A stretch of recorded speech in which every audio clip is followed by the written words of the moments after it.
नमस्कार दोस्तों, आप सभी का स्वागत है आपके अपने YouTube चैनल ज्ञान स्टडी LMP पर। दोस्तों, आज हम लोग यूपी पेट 2022 में आने वाले सामान्य विज्ञान को पढ़ने वाले हैं। और सामान्य विज्ञान में हम लोग भौतिक विज्ञान, रसायन विज्ञान और जीव विज्ञान को पढ़ने वाले हैं। तो आइए सीधे क्लास में चलते हैं और आज की इन चैप्टरों को पढ़ते हैं। उससे पहले दोस्तों, अगर आप मेरे चैनल पर पहली बार आए हैं तो चैनल को सब्सक्राइब कर लें और बेल आइकन को अंडर प्रेस कर लें, जिससे अगली क्लास की जानकारी आपको मिल सके। अब आइए दोस्तों सीधे क्लास में चलते हैं और आज के प्रश्नों को हल करते हैं। हमारी आज की क्लास का पहला प्रश्न है, निम्नलिखित में से कौन द्रव्यमान की इकाई नहीं है? पाउंड, किलोग्राम, ग्राम, डाइन। इस पे दोस्तों डाइन जो है वो द्रव्यमान का मात्रक नहीं है, डाइन बल का मात्रक होता है। न्यूटन का प्रथम गति नियम संकल्पना देता है। आपके ऑप्शन है ऊर्जा, कार्य, संवेग, जड़त्व। तो दोस्तों इस प्रश्न का सही उत्तर हो जाएगा ऑप्शन डी, जड़त्व। प्रथम नियम होता है, प्रत्येक वस्तु अपनी स्थिरावस्था अथवा एक समान वेगावस्था में तब तक रहती है जब तक उसे किसी बाह्य कारक यानी बल द्वारा अवस्था में बदलाव के लिए प्रेरित नहीं किया गया है। तो डी ऑप्शन हमारा सही हो जाएगा। आइए दोस्तों अगले प्रश्न पर चलते हैं। दोस्तों अगला प्रश्न है, सूर्य और तारों से प्राप्त ऊर्जा एवं प्रकाश का स्रोत क्या है? नाभिकीय विखंडन, ताप, नाभिकीय संलयन, ऊर्जा। तो दोस्तों सूर्य एवं तारों से प्राप्त ऊर्जा एवं प्रकाश का स्रोत नाभिकीय संलयन पर आधारित है, यानी सी ऑप्शन हमारा सही हो जाता है। अगला प्रश्न है, विद्युत बल्ब का फिलामेंट किसका बना होता है? विद्युत बल्ब का फिलामेंट किसका बना होता है? तो दोस्तों ऑप्शन है तांबा, टंगस्टन, नाइक्रोम, पीतल। तो दोस्तों विद्युत बल्ब का फिलामेंट टंगस्टन का बना होता है, यानी बी ऑप्शन हमारा सही हो जाता है। आइए दोस्तों अगले प्रश्न पर चलते हैं। अगला प्रश्न है, पदार्थ की चौथी अवस्था क्या होती है? गैस, वाष्प, प्लाज्मा, इलेक्ट्रॉन। दोस्तों पदार्थ की चार अवस्थाएं होती हैं, ठोस, द्रव, गैस, और चौथी अवस्था प्लाज्मा होती है। प्लाज्मा गैसीय अवस्था होती है, लेकिन यह अनियमित होती है। तो सी ऑप्शन हमारा सही हो जाता है, प्लाज्मा। अगला प्रश्न है, एल्युमिनियम का अयस्क है? बॉक्साइट, हेमेटाइट, मैग्नेटाइट, इनमें से कोई नहीं। तो दोस्तों एल्युमिनियम का अयस्क बॉक्साइट होता है, यानी ए ऑप्शन हमारा सही हो जाता है। आइए दोस्तों अगले प्रश्न पर चलते हैं।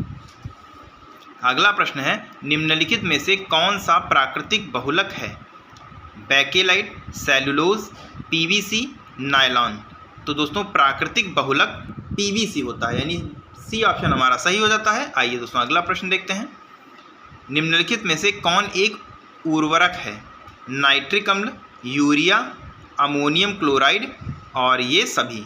तो दोस्तों एक उर्वरक के रूप में यूरिया को हम जानते हैं, तो बी ऑप्शन हमारा सही हो जाता है। आइए दोस्तों अगले प्रश्न पर चलते हैं। अगला प्रश्न है, पशुओं की शरीर योजना का अध्ययन कहलाता है? Anatomy, ecology, gerontology, exobiology. तो दोस्तों इस प्रश्न का सही उत्तर हो जाएगा ऑप्शन ए, एनाटॉमी।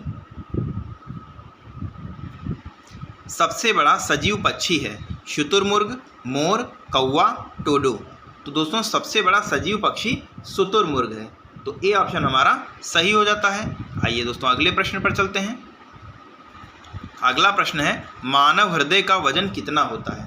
300 ग्राम, 140 ग्राम, 500 ग्राम से 1 किलो तक, और डी ऑप्शन में है 3 किलो।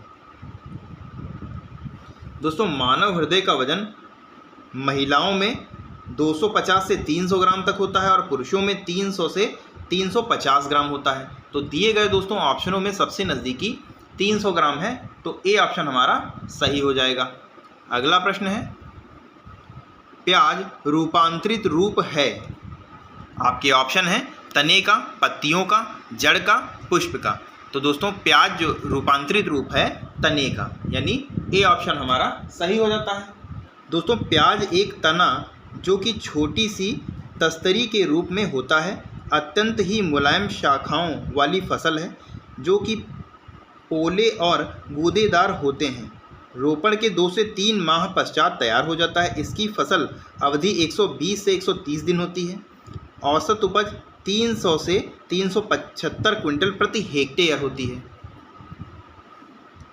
तो ए ऑप्शन हमारा सही हो जाएगा। आइए दोस्तों अगले प्रश्न पर चलते हैं। दोस्तों अगला प्रश्न है, हमारे शरीर में नमक की मात्रा कितनी होती है? 1%, 2%, सी ऑप्शन में है 0.4% और डी ऑप्शन में है 0.7%। तो दोस्तों हमारे शरीर में नमक की मात्रा 0.4% होती है, यानी सी ऑप्शन हमारा सही हो जाता है। अगला प्रश्न है, विटामिन ए का नाम है? कोबालमिन, रेटिनॉल, एस्कर्बिक अम्ल, एमिनो अम्ल। तो दोस्तों विटामिन ए का नाम है रेटिनॉल, यानी बी ऑप्शन हमारा सही हो जाता है। कोबालमिन दोस्तों विटामिन B12 का नाम होता है। एस्कर्बिक अम्ल विटामिन सी का नाम होता है। तो इस प्रश्न का सही उत्तर ऑप्शन बी हो जाता है। आइए दोस्तों अगले प्रश्न पर चलते हैं। अगला प्रश्न है, हीमोग्लोबिन में कौन सी धातु पाई जाती है? कैल्शियम, लोहा, मैग्नीशियम, जस्ता। तो दोस्तों हीमोग्लोबिन में लोहा पाया जाता है, यानी लोहे की मात्रा अधिक पाई जाती है। अगला है, सिरके का रासायनिक नाम क्या है? एसीटोन, एथेनॉल, फॉर्मेल्डिहाइड, एसिटिक अम्ल। तो दोस्तों सिरके में एसिटिक अम्ल पाया जाता है, यानी दोस्तों सिरके का रासायनिक नाम एसिटिक अम्ल होता है। तो डी ऑप्शन हमारा सही हो जाता है। आइए दोस्तों अगले प्रश्न पर चलते हैं। अगला प्रश्न है, घरेलू विद्युत उपकरणों में प्रयुक्त सुरक्षा फ्यूज तार किस धातु से बना होता है जिसका प्रतिरोध कम हो, गलनांक कम हो, विशिष्ट घनत्व कम हो, चालकत्व कम हो? गलनांक कम हो सही ऑप्शन हमारा हो जाएगा, यानी बी ऑप्शन हमारा सही हो जाता है। अगला प्रश्न है, दही किसकी उपस्थिति से खट्टा होता है? एसिटिक अम्ल, टार्ट्रिक अम्ल, लैक्टिक अम्ल, उपरोक्त में से कोई नहीं। तो दोस्तों दही में लैक्टिक अम्ल की मात्रा पाई जाती है, जिसके कारण दही खट्टा हो जाता है। तो सी ऑप्शन हमारा सही हो जाता है। आइए दोस्तों अगले प्रश्न पर चलते हैं। दोस्तों अगला प्रश्न है, मानव शरीर में किसी सामान्य कोशिका में गुणसूत्रों की कितने युग्म होते हैं? Option A 21, option B 22, option C 23, option D 46। तो दोस्तों अगर गुणसूत्रों की बात करें तो 46 पाए जाते हैं, लेकिन इसमें युग्म पूछा गया है, इसलिए 23 सही हो जाएगा। 23 जोड़े गुणसूत्र पाए जाते हैं, यानी सी ऑप्शन हमारा सही हो जाएगा। अगला प्रश्न है, सबसे कठोर तत्व कौन है?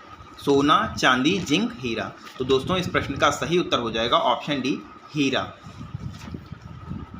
हीरे में सभी कार्बनिक परमाणु बहुत ही शक्तिशाली सहसंयोजी बंध द्वारा जुड़े होते हैं, इसलिए यह सबसे कठोर होता है। हीरा प्राकृतिक पदार्थ में सबसे कठोर पदार्थ है। इसकी कठोरता के कारण इसका प्रयोग कई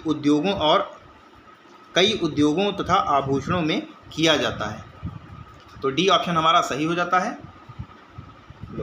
दोस्तों आज के लिए बस इतना ही। कैसी लगी आज की क्लास कमेंट करके ज़रूर बताएं, और अगर किसी भी प्रश्न में आपको कोई भी डाउट हो तो आप कमेंट करके बता सकते हैं। और दोस्तों अगर अभी तक आपने चैनल को सब्सक्राइब नहीं किया है तो चैनल को सब्सक्राइब कर लें, बेल आइकन को अंडर प्रेस कर लें, जिससे अगली क्लास की जानकारी आपको मिल सके। मिलते हैं अगली क्लास में, तब तक के लिए नमस्कार, जय हिंद, जय भारत।